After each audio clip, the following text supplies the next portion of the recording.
Ko tahi wiki e toi ana ki te tīmatanga o te whakataetai Poitarawhiti ANZ. Ko Erena Makaire, tētahi Māori, kua whai tūranga mo te wā tuatahi ki roto i te kapa Magic.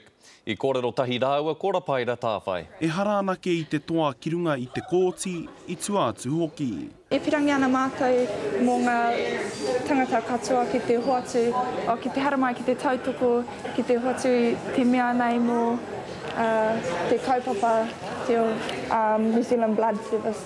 Koinei nā kaupare o te kapa o Magic e tuku toto ana ki te ratonga toto o Aotearoa. I think it's good because, there's a lot of people that need it and, I'm happy to help in any way. Kua wai maria tēnei uri o tū haurangi ki te uru atu ki te kapa Magic i tēnei tau.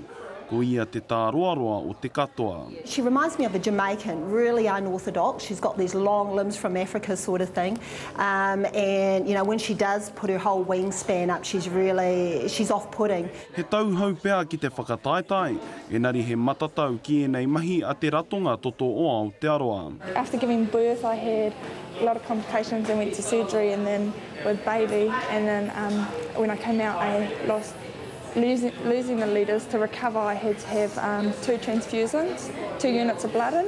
Hei tāna, koira te take kei konei tonu ia. Losing the amount of blood I did, I wasn't fully there. I was fainty and not in the right space and going to surgery and things.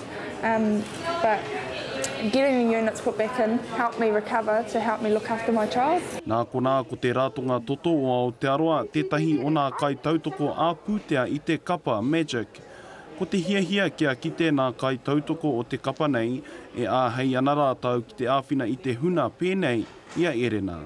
I'm really excited and just so proud and happy to have that connection with it, and happy that Magic will support that and they'll support us in both ways. Yeah.